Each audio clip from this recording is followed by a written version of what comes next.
Alana Sivan. It's Thursday, y'all. Thursday, October 29th. And there are now 5 days left before the end of voting. To be clear, that means it is too late to put any ballots in the mail. So if you've been treasuring yours, holding onto it, holding it close, it's time to drop it off in person, vote in person, take it to a drop box, but no longer time to use the USPS. Now, November 3rd is in fact the deadline for voting in the 2020 presidential election. Early signs suggest that this could be an election with historically high turnout. More than 80 million ballots have already been cast, which is more than 1.5 times the 2016 early vote total, and nearly 60% of the entire 2016 vote total. We are still 5 days out from the end of voting, and we are more than halfway through the total number of people who voted in 2016, which is astonishing to me. But as promising as those turnout numbers are, and as exciting for those of us who fervently believe in democracy, votes only matter if they're counted, right? And that's been a sticking point. That's the reason we had to launch this show, because the alarm bells are getting increasingly loud over what appears to be deliberate and desperate attempts by Donald Trump and his Republican enablers to steal this election by throwing out or excluding millions of legitimate votes. Now, over the past few weeks, Trump has been laying the foundation for his plan to undermine our democracy, to silence the will of the people, possibly to throw out your vote, and to secure an illegitimate second term. Right. So while it's super exciting to see this great turnout in early voting, the most important thing that we all need to do is demand that every valid vote is counted. And I should note here, yes, November 3rd is quote unquote election day, the last day of voting. There's absolutely no requirement that every vote be counted by the stroke of midnight on that day. In fact, despite what Donald Trump has said about wanting the results to be called on election night, it simply might not be possible. And that's because there are so many ballots, and in many states, they can't even start counting ballots that have been mailed in until the morning of election day. Of the 80 million early votes, 2/3 are mail-in ballots. And again, states are going to have a lot of work on their hands to be able to get them all counted. You know, there's another way to look at turnout this year. As I've mentioned before, if voting continues at this rate, we could pass 150 million votes in this election, which in my lifetime, my recent reference point for super high turnout is the turnout for Obama in 2008, which was 131 million votes. We're looking at possibly 150 million in this election. If we hit that, that would be 65% of eligible voters, which would be the highest voter turnout that we've seen in over 100 years in this country. So that actually brings us nicely into our first segment for this episode, which I hope you will enjoy as much as we do, being youths ourselves. We're going to be talking about the youth vote. The youth vote played a huge role in President Obama's election. An estimated 24 million Americans, 18 to 29, cast votes this year, around 53% of eligible voters in that group, a group which historically has struggled a bit with turnout. Younger voters turned out in big numbers again in 2016, of course, most supporting Hillary Clinton over Donald Trump. But if Joe Biden is going to win this election, and not only win it, but win it so hard that we are not within cheating distance for Donald Trump, he is going to need really robust support from young people. All right. So today we have an amazing guest on hand to talk us through how Gen Z, aka the Zoomers, aka the youth, are getting involved in politics and this election specifically. Zach Malamid is a co-founder and executive director of The Next 50, an organization that works to make politics accessible to a new generation of donors and candidates. And we're so excited to have him on today. Zach, welcome. Thanks so much for having me, Alana and Emily. It's a privilege, and so grateful for the work that both of you are doing this cycle. Thank you. And so not to sound like an old lady, but I'm always excited to hear about sort of the new ways that the youth are engaging in elections and politics. Can you tell us a little bit about your efforts to get young folks engaged in politics more broadly and how you tailor your outreach to make sure you're reaching people where they're at? Totally, of course. And, young people are asked to vote, they're asked to march on the streets, they're asked to knock on doors. And in this pandemic, they're also being asked to poll watch. One thing that they're often not asked to do, but that influences our politics so much, is to give money, to donate to candidates that represent their values and their interests. And that's not to say that young people need to be writing $1,000 checks or writing $1 million checks to organizations and candidates that represent their interests. But it does mean that they should be considering how they invest their money strategically in candidates. You saw actually during the presidential election, I think Bernie Sanders' average donation was $27, and that was in large part fueled by young people. That's young people investing in candidates that represent their values. But what we also recognize is that young people are most often going to donate to the candidates that have the greatest profile. The candidates that get the media coverage. So they're donating to Bernie Sanders, they're donating to Joe Biden, they're donating to Alexandria Ocasio-Cortez, or maybe even Amy McGrath or Jamie Harrison, both Senate candidates. And I'd argue that actually, in many instances, those are not the most strategic ways for young people to give their money because you have so little to give. And those candidates already have a wealth of support and network behind them. But young people should also have this expectation that when they give, they also build a relationship with the candidates that they're giving to. And so back in February of 2019, I was actually working at a tech company out in the Bay Area and not working in politics at all. And I was asked by a presidential candidate if I'd organize a young professionals event for them. And so I thought about it, and then I just decided to email all of them and said, I'll host all of you. I have a group of young professionals or young people in the Bay Area who would love to host you, having no experience hosting a fundraiser before. Well, we started with a little known mayor from South Bend, Indiana, and fast forward, hosted over 18 presidential candidates from Mayor Pete to Bernie Sanders, and have now hosted actually over 90 events, including 13 US Senate candidates and dozens down ballot, raising over $3.6 million, primarily from young people, 12,000 donors who were new to political giving. Why does that matter? It is akin to me to our grandparents' generation when they were learning how to build grassroots political power through unions. Unions are still important and still powerful in the fabric of our democracy, but they're not the only way for people to build grassroots political power. Yes, we need to march in the streets. Yes, we need to vote. That is all an and. Voting especially is not the be-all, end-all. We need to invest in candidates that represent our values. Otherwise, we're going to see more candidates who, the average age of a member of Congress is about 58 years old. A lot of these people come from backgrounds that support them to run for office. And so if we start investing in people who look like our country, who represent our country, and advocate for the issues that matter to young people, we're going to be able to do that. But that only is going to come when we invest in politics. And the last thing I'll say is money in politics sounds dirty. It feels dirty. But it can be really powerful when you're investing in people who feel like your peers. And we're not going to get rid of money in politics until we invest in candidates who will do that. And you've talked a lot about how sort of younger candidates should be a part of this equation. Let's talk about the younger candidates. Let's talk about Generation Z a little bit. So Generation Z is on track to be the most racially and ethnically diverse generation so far. Let's pull up a graphic.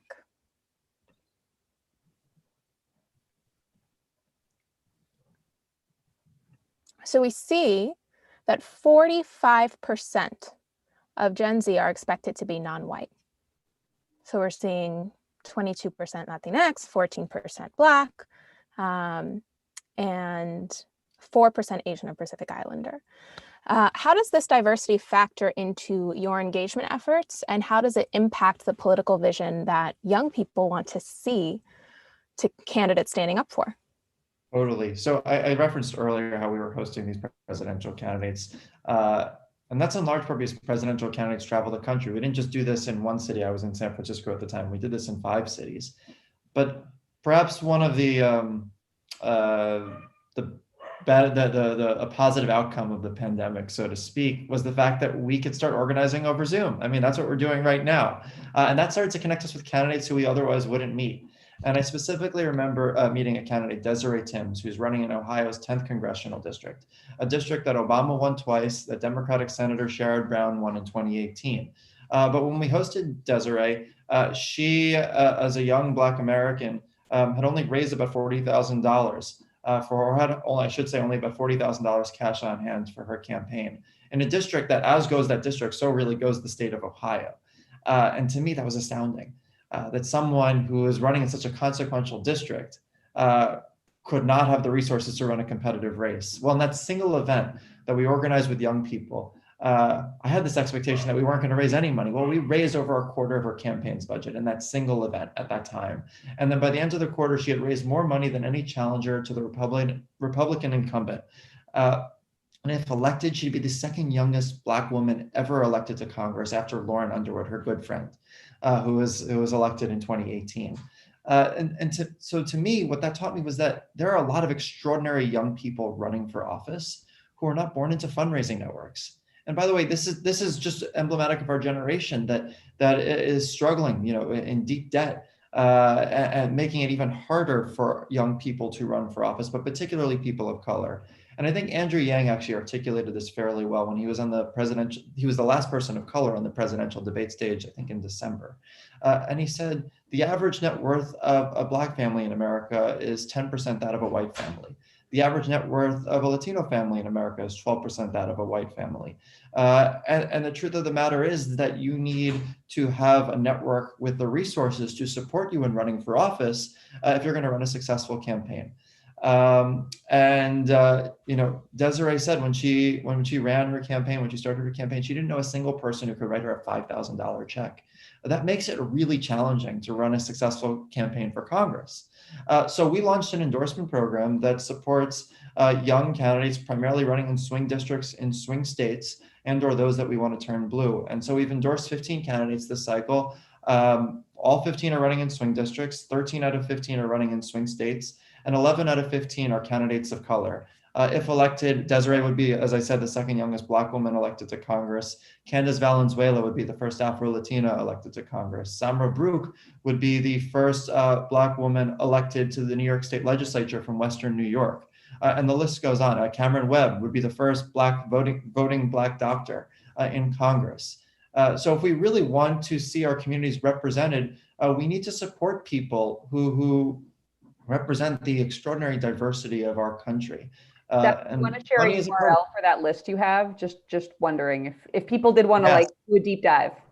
Totally. So the next 50, the number 50.us/endorsements. And you can find the full list of these 15 candidates who, by the way, again, are running in really competitive races. I spoke with a couple of them last week, and they are running in races that are statistically tied and can decide the fate of their states from Florida to Wisconsin to Ohio.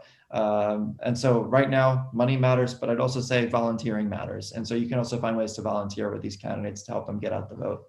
So you've led us down ballot a little bit. We came here thinking about the president. You've now led us down to a much more interesting down ballot zone. I want to go even farther down ballot and talk to you about young people getting involved in DA races, judge races. Mm-hmm. I'd love to know what sort of youth involvement you're seeing at that level, but also mm-hmm. like what kind of candidates resonate, what kind of issues resonate, like what do we elder millennials not know is super, super, super important to the whippersnappers? Well, so the first thing, of course, is that young people are not necessarily a monolith, right? But the truth of the matter is they're invested in the issues that we would anticipate young people care about. They care about racial justice. They care about environmental justice. They are invested in making sure that we end the rapid gun violence that's traumatized our generation. But young people are not necessarily just going to vote for young candidates. They vote for young candidates that are speaking to the issues that matter most. In fact, I guess often acknowledges the recent Senate primary in Massachusetts between Ed Markey and Joe Kennedy. Ed Markey really branded himself as the Green New Deal maker, right? And that catapulted him to winning the nomination. But people also say pray with your feet. Young people are knocking on doors. They're marching in the streets. And in the pandemic, that's uniquely important because young people, at least early on, were presumed to be among the safest demographic that could withstand that. And we needed young people, especially in the wake of George Floyd's murder, to be out there to show that the injustice was not right. And so, in response to that moment, you see, of course, we already had young people running for office. But young people are managing campaigns. We also had, as a result of the pandemic that we're in, young people are signing up to be poll workers. I remember actually vividly, it was like April or so, the pandemic had just, really got into full swing. And I don't know how I came across the fact that in many states, people as young as 16 can work the polls. And to me, I said, like, wait a second, pandemic, old people work the polls. Like, we need young people to step up, and they sure have with Power to the Polls and other organizations like that. But the other thing that has really stood out to me is the fact that in prior cycles, you'd see influencers, celebrities, and also young people just encouraging their peers to vote. And truth be told, right now, young people and celebrities, Hollywood, we've all been comfortable becoming partisan and taking a stand for candidates who represent our values. You see that in the Los Angeles, in the LA DA's race, especially. But you see that across the board in this country, where people who had previously not felt comfortable expressing their political leanings are finally doing that. But they're also doing this on social media. So you saw how AOC was using Twitch as a platform to engage with young voters. They're talking about voting on their platforms, whether it be TikTok or over 400,000 people registering to vote on Snapchat. I believe right now, some 64% of young voters under the age of 30 have cast their ballots who didn't vote in 2016. So young people are taking action right now in a variety of ways. And I don't think that they're going to stay silent. And the last thing I'd actually say is, we often reference the fact that our voter turnout could be higher than in any year in the past century. But the truth is that a century ago, women didn't have the right to vote that year that we had the highest voter turnout before now. So now we're looking at really historic numbers our country has never seen. And that's being driven by young people. So you've talked about a lot of the good things that politicians have done to reach out to the youth. They've been using the TikTok and Twitch and all of the TikTok. I'm not that old, I promise. TikTok. What are some mistakes that politicians make when trying to reach out to the younger generation, the Generation Z, and even maybe the millennials, because we're young too? No, totally. Actually, at the Next 50, we define young for our candidates as under 45, because truth be told, if you look at it, though, the average age of a member of Congress is 57. And if we're really going to bring it down, like, it really is incumbent upon millennials and Gen Z to work together, because we've experienced collective trauma, whether it be 9/11, the rapid gun violence that's faced our country, the Great Recession, now this pandemic. We understand what it's like to struggle collectively. And one of the mistakes that the politicians have made over the past 2 decades is, you hear this term, we need to get young people out to vote. And I believe that comes with a certain amount of privilege or a lack of value in young voters. Like, okay, we're going to get them out to vote, but once we're elected, we're going to kind of disappear and not pay attention to you for the next 3 or 4 years. If we're going to actually reach these historic levels that it seems like we're about to reach with young voters, there's an opportunity to sustain that. But that opportunity comes with continuously engaging with young voters after the election. When part of why we've engaged in this idea of political giving as a means of organizing is because actually one of the easiest ways to get time with a candidate is to raise money for the candidate. And what a shame that is, but it is true. And so with the events that we host, though, we make sure that nobody has to pay to attend. But that there is an opportunity for people to give. And so that gives people this proximity with candidates. That shouldn't be the case. It shouldn't be the reality that political giving is the way that you get time and proximity with candidates. These candidates need to show up for young people, and young people will in turn show up for them. So the mistakes are not necessarily what's going to happen over the next couple of days, but it's how you sustain that thereafter. And if you don't sustain that, we'll see this regression of young voters really believing in our political system, in which they're already quite disillusioned by, especially given the fact that 2 out of the last 3 presidents that have been elected didn't originally win the popular vote. It's interesting that language of we've got to get young people to vote. It sort of makes the assumption of young people aren't interested and we need to get them interested, which I've seen is just not the case. I mean, when I sort of first started getting involved in my local community, some of the people who taught me everything about community boards and all those sorts of things were high schoolers. So I think that's really interesting. And you're right that it's more encouraging or letting politicians need to let young people know that they are willing to engage, not the other way around. You have to earn their vote. Or I mean, their vote. It's about earning the vote, not getting their vote. And I want to credit Congressman Max Rose for really introducing me to that concept. Because actually, he spent time with me and a group of young people in a cafe, just talking. Wasn't asking for any money. But about 50% of those people signed up to volunteer afterward. And that's showing up when you're not asking for something, but you're there to listen is super powerful. Do you have sort of specific examples of conversations that you've had that demonstrate the challenges that young people have had with being able to run for office or being able to find politicians who are willing to engage with them?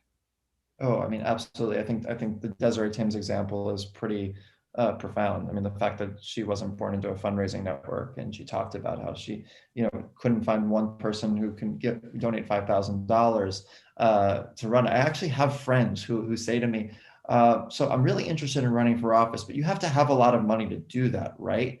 And I mean, like, I promise you, I had this conversation this weekend with a friend, and that's not the reality. There's this impression that like you have to come from certain means or have certain wealth to be able to do that. The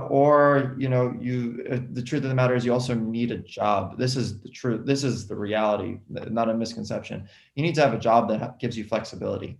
So the other thing is, I think of Luba Gretchen Shirley, who ran for Congress last cycle. Luba was a mother, and she was the first candidate to ever use campaign funds towards childcare. It's a huge barrier, and it prevents young women from being able to run for office oftentimes. But Luba broke ground and is now leading an organization called Vote Mama that supports mothers who are running for office. And so we need to acknowledge the fact that, like, yes, it's okay to use campaign funds as a young person to take care of your needs. Otherwise, we are not going to see certain people be able to run for office. And money just plays a big role in this. It's hard to discount that no one is comfortable speaking about money. And that's part of what the Next 50 is acknowledging, is that money plays a big role in our politics. And until that changes, we need to use it to our advantage as an organizing tool and tactic, rather than see it as a barrier. But that takes all of us to really make that work. Okay, so moving sort of from the specific challenges for young people in engaging with politics, I'd love to talk about suppression a little bit more, because what we are seeing in this election is sort of, yes, historic turnout, but also historic voter suppression. The lines around the corner are voter suppression. The one ballot drop-off box per county in Texas is voter suppression. All of this litigation to try and, stop the count before the count even starts is voter suppression. So I'm wondering if you could talk for a second specifically on what aspects of this suppression impact young people the most, and what systemic changes, procedural changes, like bureaucratic changes, would be most influential in just like making it easier for young people to participate? Yeah, absolutely. A great question. I think back to being a college student amid Hurricane Sandy, and a lot of the stores actually being closed, but getting close to like the absentee ballot deadline, or maybe it was the primary deadline. I couldn't figure out where to get a stamp to send in my ballot. Yeah, I know that's like crazy and all, a stamp. Hurricane really, it cuts against the stamp finding. True, totally. But that's actually the case with a lot of young people without a pandemic. We use these antiquated methods to ask young people to register to vote, to submit their absentee ballots. Why don't we just have automatic voter registration in this country? When you get if you're able to, when you're born, you have a birth certificate, you have, if you're able to get a driver's license, there are ways to make this process easier. Although it's hard, there are barriers to getting a driver's license too. There should be no cost barrier to registering to vote. I also believe, though, that we should be lowering the voting age to 16. The last substantial constitutional amendment was 50 years ago. and that was lowering the voting age from 21 to 18. 16-year-olds are able to choose without their parents' consent to drop out of school. 16-year-olds can work jobs and pay taxes, but 16-year-olds do not have the right to vote in almost every single municipality in this country. There are places where that's changing. Why does lowering the voting age matter, or why could it make a big difference? Because young people are in high school in a stable environment, surrounded by their peers, where they can develop this habit of voting early on. And I think it's important that we talk about politics and our democracy as becoming a habit. People talk about democracy as a verb. I think it's also important for it to be a habit for young people. Of course, when it comes to running for office, we should not be able to spend the amount of money on our campaigns that we spend. Campaigns should probably not last as long as they do. Those are barriers that prevent people from being able to run for office. So we should be able to place a cap on how much someone can donate, a cap on how much a campaign can spend. And we should also probably place a cap on how long a campaign lasts. As a few examples of ways that will make politics more accessible to a new generation of voters and Americans. Okay. So we're 5 days away from Election Day, and it's the most important election of many of our lifetimes, and we've seen a lot of efforts to turn out the youth vote. So we're going to take you through a little trip in time to show some past efforts to get the youth to vote. We're going to play you a clip right now. Let's play it. Dun, dun, dun, dun, dun. Truth is where you find it. Get up and vote. Dun, dun, dun, dun, dun, dun. Truth is where you find it. Get up and go. Excuse me, but I'm singing in one key and you're singing in another. Dr. King, Malcolm X, freedom of speech is as good as sex. Abe, Lincoln, Jefferson, Tom, they didn't need the atomic bomb. We need beauty, we need art, we need government with art. Get in rhythm.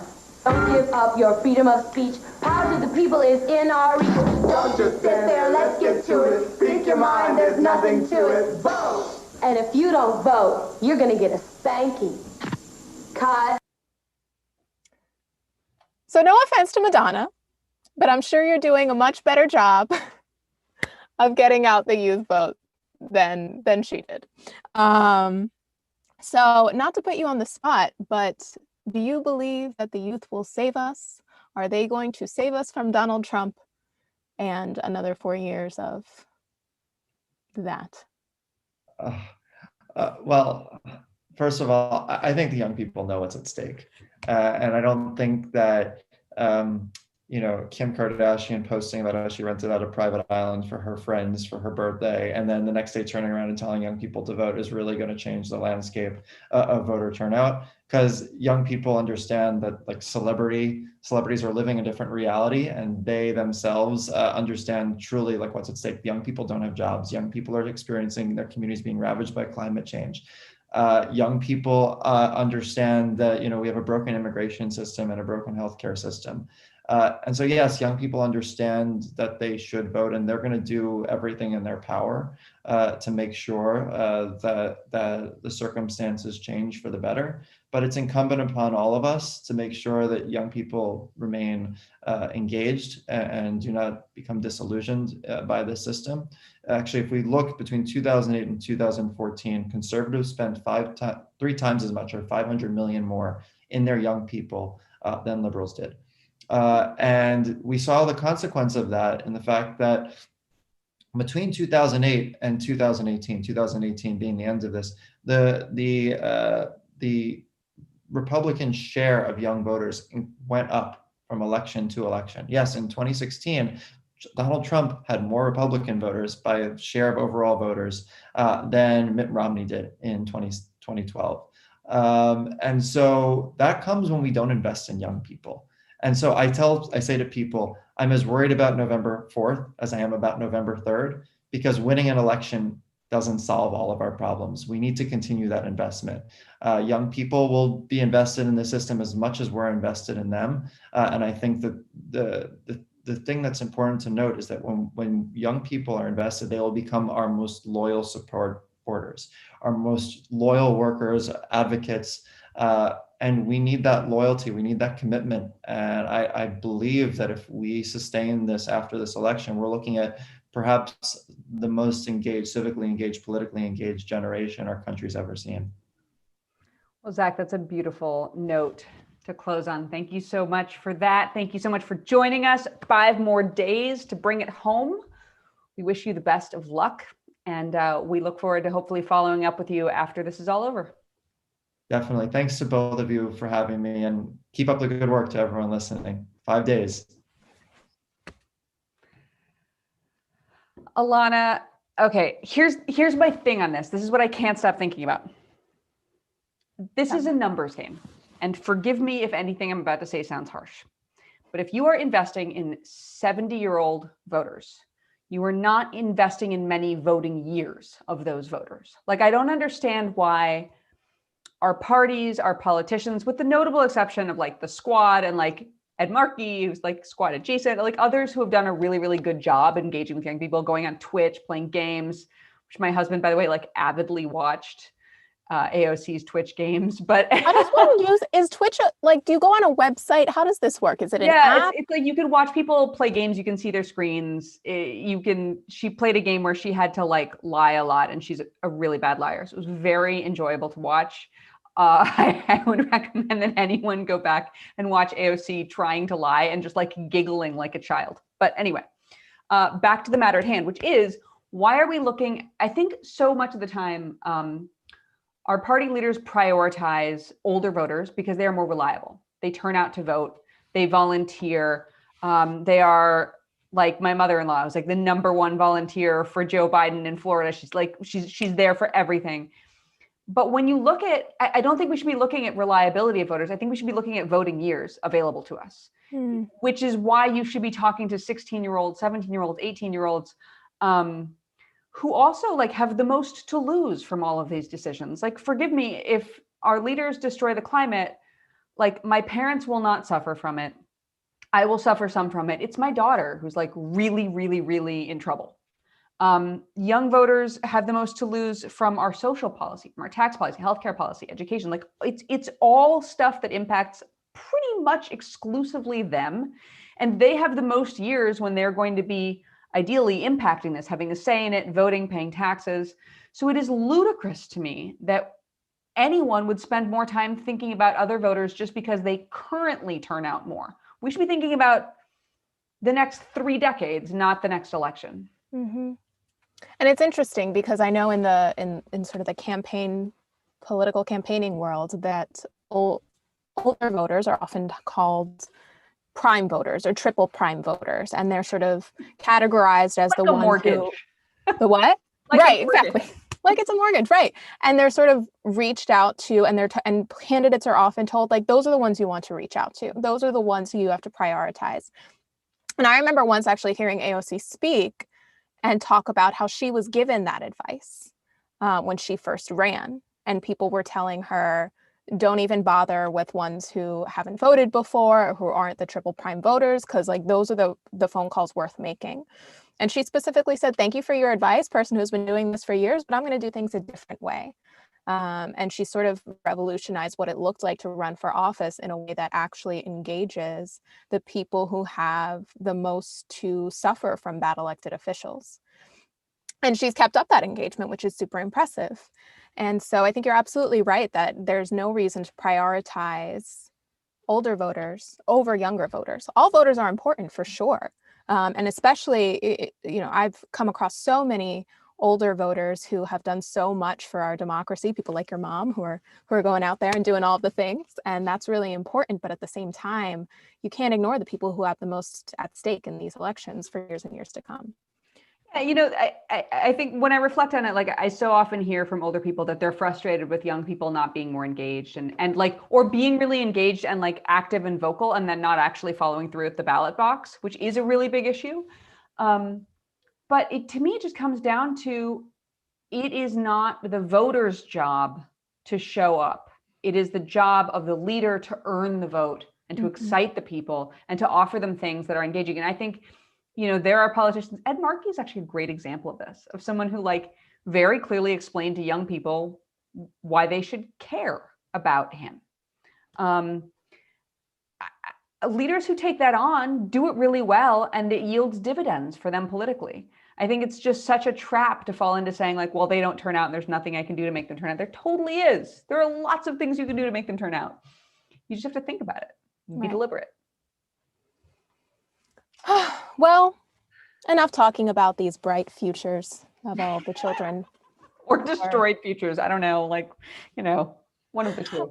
Let's talk a little bit about the past, because we don't learn from the past, we can't fix our future. So all around the country right now, we are seeing voter suppression in full effect. It's not just long lines at polling places, it's election laws, all of these hurdles to actually get your vote counted, putting the envelope in the envelope and signing the envelope and making sure it gets to your place at a certain time through a post office. And delivered through a post office that has had funding cut to it. Don't use the post office. All different forms, left and right, of voter suppression. And we've talked a lot on this show about how that is a part of the Republican playbook. But if we're being really honest, this is not exclusive to Republicans. Voter suppression is unfortunately embedded into a lot of our institutions and has something that has existed in this country, suppression specifically of Black voters in this country, for almost pretty much as long as America has existed. And so that's something that we have to go back in time and talk about. Let's take another field trip through history. It's like the magic school bus. We are the collective Miss Frizzle. So I guess now that we are Miss Frizzle on the bus, we should welcome, no, you know what? We're not Miss Frizzle. Do you know who's Miss Frizzle? Who's Miss Frizzle? Jay Willis is Miss Frizzle. Here once again with us is Jay Willis, who is a senior contributor to The Appeal, the co-host of my other show, The Briefing, and an expert on all things courts, judges, laws, and elections. Jay, Miss Frizzle, thank you so much for joining us. Thank you for having me. I remembered to unmute my microphone this time. I'm feeling good. You're already off to a great start. Okay, so you recently wrote a story called Trump's Voter Fraud Lie is the Oldest Trick in the Book, in which you noted that the trumped up concerns about election integrity have been used to restrict. As I said it, I felt like I was making the same mistake that Hillary Clinton made with the whole trumped up trickle down. It just shouldn't, it's not. Anyway, you're kind. So these concerns about election integrity have been used to restrict the right to vote pretty much since our nation's founding. This is a signature American move. So can you explain how the issue was presented back then and how that serves as a through line to more modern examples of voter suppression?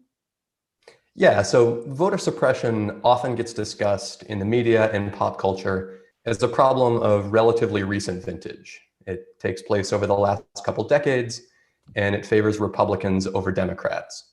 And that's just not right. It's been going on for a lot longer than that. And sort of the players, the parties, they change, but there's three things in common. It's always strategic, it's always pushed by people in power who are afraid of losing that power, and the excuse for doing it is always, always, always voter fraud. So there have been allegations about voter fraud literally for centuries. Some of your first, I don't know if they were the first, but very early voter fraud vigilantes were the leaders of the struggling Federalist Party in Maryland in the early 19th century. The state was thinking about expanding voting rights beyond just rich white men who own land, and the Federalist Party said, nope, it's going to be chaos, fraud, disaster if you do that. And they even pushed to require voters to present proof of eligibility when casting a ballot, almost like a very rudimentary voter ID law, the kind that proliferates today. Another story, New Jersey, apparently marginally more progressive at the time, initially allowed women, free Black people, and non-citizens to vote. But when people started losing elections, guess who they blamed? There's a particularly famous election in which men dressed up as women to go to the polling place to stuff the ballot box. New Jersey rolled back women's voting rights not long after that. So 2 points about this. First of all, that election absolutely needs to be an HBO miniseries immediately. The men voted once as themselves and then they went and put on their bonnets and went back? I don't know if they did it multiple times or if they just posed, under fictitious names, But I do think it's like the most American solution to a problem possible to respond to men committing voter fraud by dressing up as women, and to decide that the way to fix that is the people who can't vote anymore are the women. And look, this isn't to say, obviously, that there has never been voter suppression in this, or excuse me, voter fraud in this country. Like we just talked about an example of it. But 2 points to the Republicans who push it. First of all, like maybe one of the most common types of voter fraud is white people in the Deep South after the Civil War stuffing ballot boxes and preventing Black people from voting so that they couldn't elect their preferred candidates. So like if you're a Republican and it's your position that voter fraud is a problem, I don't know, maybe not your best piece of evidence. And then just more importantly, I'm sure we've talked about this on this show before, there just isn't evidence that voter fraud of the voter impersonation type that they push is real. Every academic study pretty much says does not exist, certainly not in the type of numbers that would swing an election. But this legacy, it's still what persists. This idea has a really powerful rhetorical appeal. The notion that someone, some outgroup, is coming to take your power and influence, and they'll cheat to do it unless you act to stop them by taking away their voting rights. That's been used in this country to justify just about anything. So you've hit on a lot of things there. You've talked about the history of using these trumped up claims of voter fraud. You've talked about how the vote has been suppressed. The vote of women has been suppressed. Black voters have been suppressed. Talk to us specifically about voter suppression when it comes to Black voters. Take us through the history, explain how we see those tactics still being used today. You hit on a little bit of this, but I want you to really go into it. Yeah, so we talk in school about how voting rights are linear, right? First, it was only rich white men with land who could vote. But then men who didn't own land could vote. Then after emancipation, Black people could vote. Then women could vote. Then 18 to 21-year-olds could vote. It's this image of sort of a progressively more egalitarian, participatory society. And that's just not the case. And to your point, the group that has been victimized most by voter suppression has been Black people, particularly after the Civil War.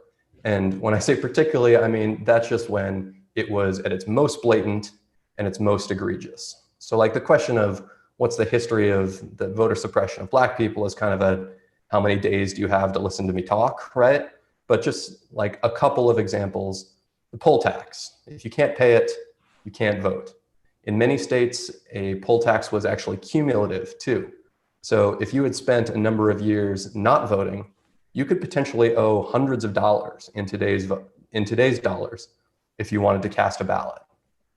I also want to talk just specifically about this thing called the 8-box law in South Carolina. This thing was diabolical. It's like a Rube Goldberg machine of voter suppression. Because South Carolina had a problem.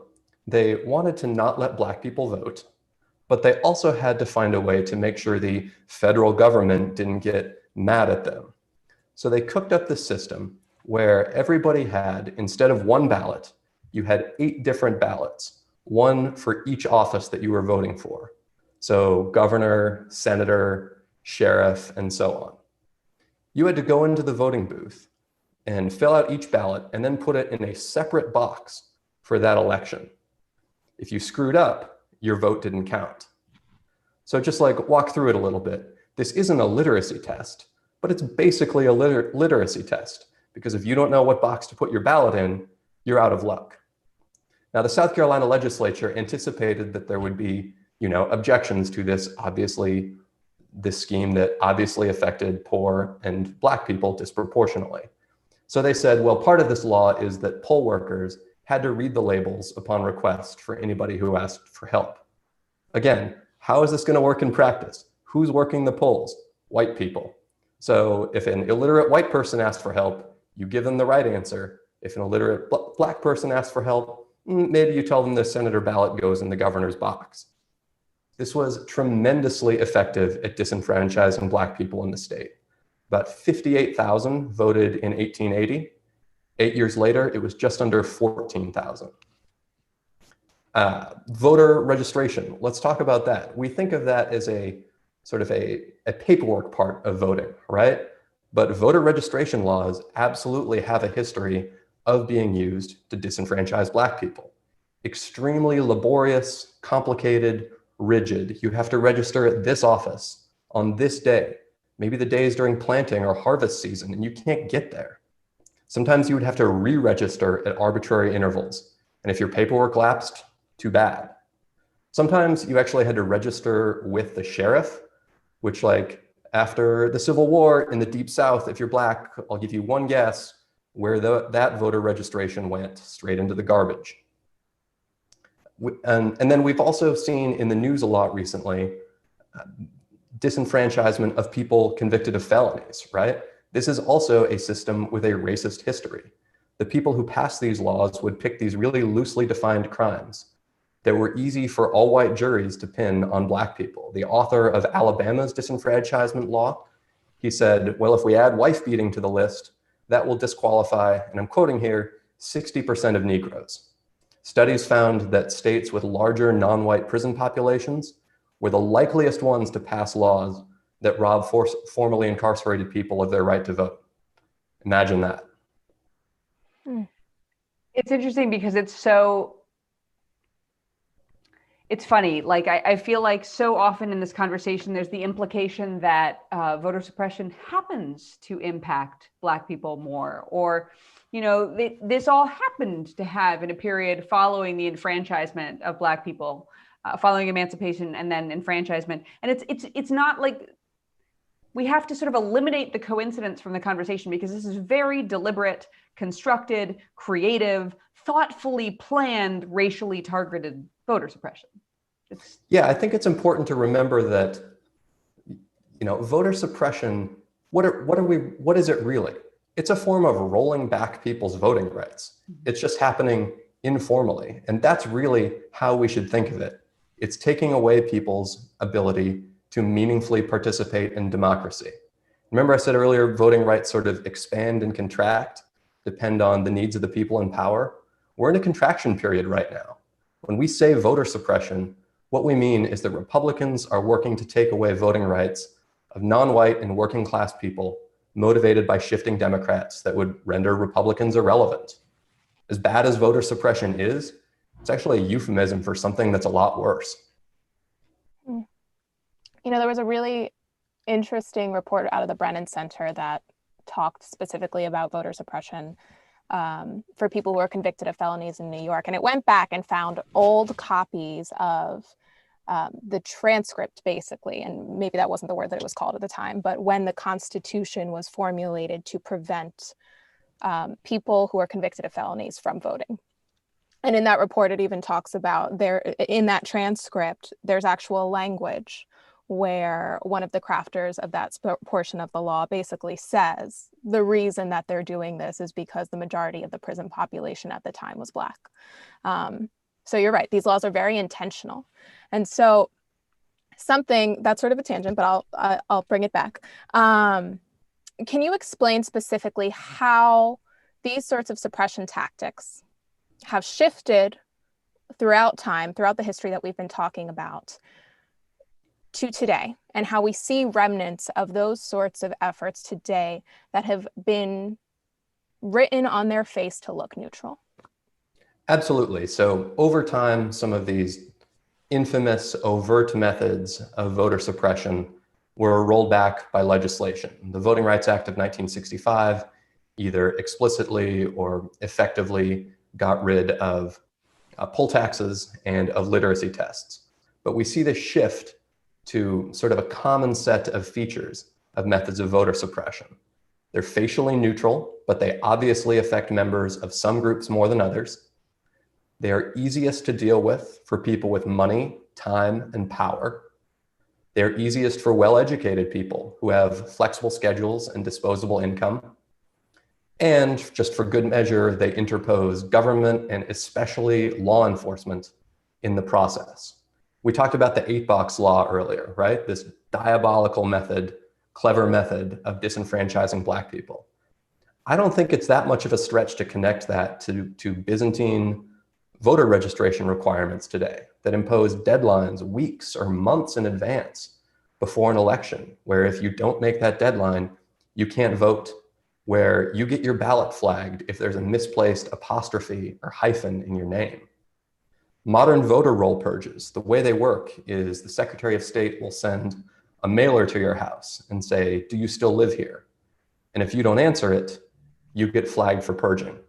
Now, first of all, I don't know that with the sheer amount of junk mail we all get, I don't know if we should make participation in democracy contingent on replying to a postcard or a letter that you get in the mail.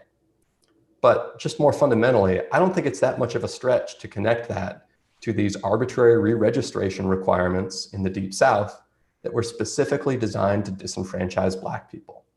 The culture of voter suppression is built into our election systems.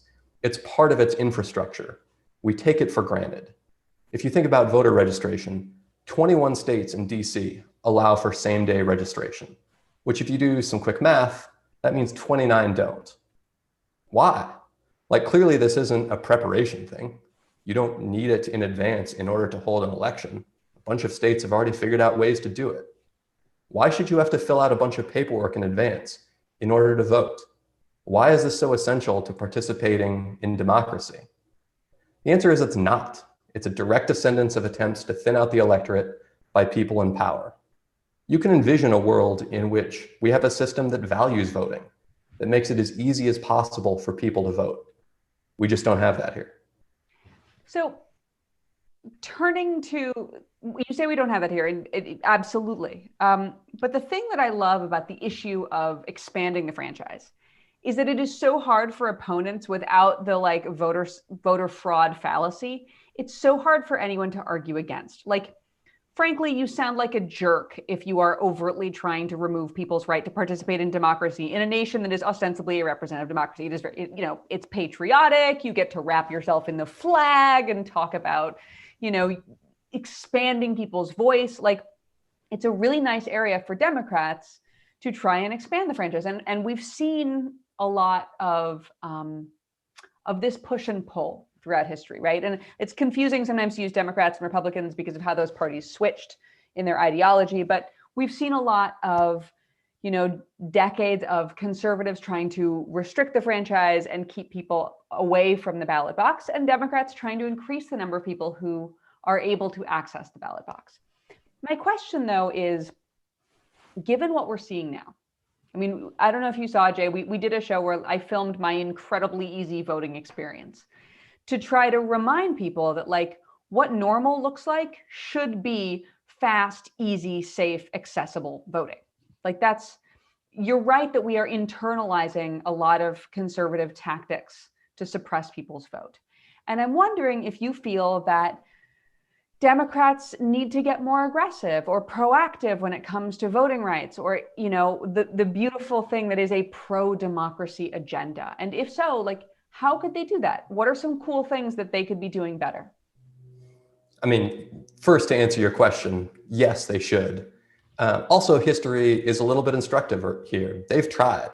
So one of Jimmy Carter's first acts as president was to propose a really sweeping elections and voting rights bill, frankly, sweeping even by today's standards.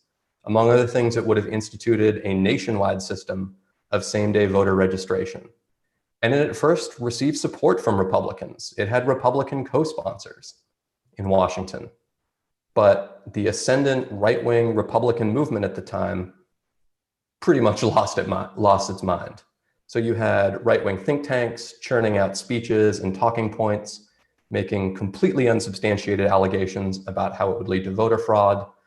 One conservative newspaper famously called it euthanasia for the Republican Party, which just again, as an aside, in my view, if voting is bad for your party, that is a problem with your party and not anything else. But this is just sort of my take on this. I think it's a pretty, it's a very— Raise your hand if that's your take. Yeah, controversial. I bring the controversy on this show. Here is a real quote that I'm going to read to you from a prominent Republican activist at the time, around the same time that Carter proposed this. Quote, "Yes, it takes a little work to be a voter. It takes some planning to get to the polls or send an absentee ballot. That's a small price to pay for freedom." That activist's name is Ronald Reagan. That was his name. So that is something that I'm sure went great for the United States after that with no ill effects whatsoever. Democrats do need to take up this mantle today. It's not enough to restore the Voting Rights Act that Chief Justice Roberts gutted from Shelby County. They need to re-empower this sagging, disintegrating democracy. H.R. 1, the For the People Act, that's a good start, but a revamped, revitalized version in the upcoming Congress, assuming Democrats retain control of it, should make Supreme Court expansion a part of that, because voter suppression depends on the Republican justices' presence on the Supreme Court. It should include automatic voter registration. It should include same-day registration. It should outlaw partisan gerrymandering. The driving force should be, it should be easy to vote, not hard. Now, the reason H.R. 1 didn't go anywhere this Congress is because it didn't make it through Mitch McConnell's Senate, which, like, again, big surprise. He called it the Democrat Politician Protection Act, which, like, again, in a democracy, if voting is bad for your party, that's a problem with what your party stands for and nothing else. I think it's really important for Democrats also to not frame this in terms of one election or any series of elections, but as an issue of basic fairness and decency. You need to divorce it from electoral outcomes. Think about the way we talk about voter suppression. If Donald Trump wins next week, voter suppression will play a significant role in that. Now, the forms that take, they might vary, from long lines to vote, like we talked about earlier, to the Supreme Court just throwing out ballots in Pennsylvania, as it indicated it might do earlier this week. We live in a nightmare world. But if Donald Trump loses the election, it's not right to say that voter suppression didn't work or that it failed. Millions of people still couldn't meaningfully exercise their vote in this country because Republicans made it harder. That's a tragedy for democracy, no matter what the election outcome is. And Democrats really have to hammer that point home. Yeah. And those who did get their vote cast had to walk 40 miles and fight a pterodactyl. So Jay, thank you so much for joining us yet again. Thank you for taking us on this tour of history with you. We look forward to having you on again soon. May you have strength and fortitude for the next 5 days or however long it takes to get all of this done. Thanks for having me. I guess what I keep coming back to that bothers me so much is if you have to silence people to get into power because your agenda is that bad and unpopular, then you shouldn't have the power to silence those people. Right. Fix your agenda. Right. That's it. Yes. Fix your agenda and people will vote for you. You don't have to take away their freedom. And honestly, we as a nation, no matter where you stand ideologically, should be really, really afraid of anyone who is trying to get rid of the leash voters supposedly hold over their politicians. Like, honestly, you could have beliefs that are diametrically opposed to mine, but you should still want your vote to matter, because without it, you can't force politicians to not double cross you. Mm-hmm. It's just, everybody should wrap themselves in the flag on this one. And man, that Jimmy Carter bill sounded really good. Really did. Can we just go back to that moment, take that moment and bring it here? So we just call Jimmy Carter. Maybe he'll come on the show. Just get that bill. Just get the bill. But yeah, well, everyone, that has been our show for today. We're so glad you were able to join us. You can join us, of course, again tomorrow.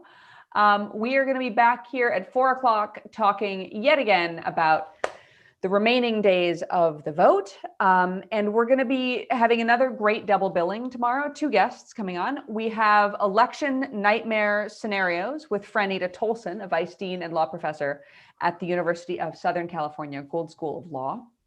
And we're going to be getting an update on what's going on in Pennsylvania. I know you're thinking about Pennsylvania. I'm thinking about Pennsylvania. We're all thinking about Pennsylvania. So let's find out what's happening there from an insider, Pennsylvania State Representative Joanna McClinton.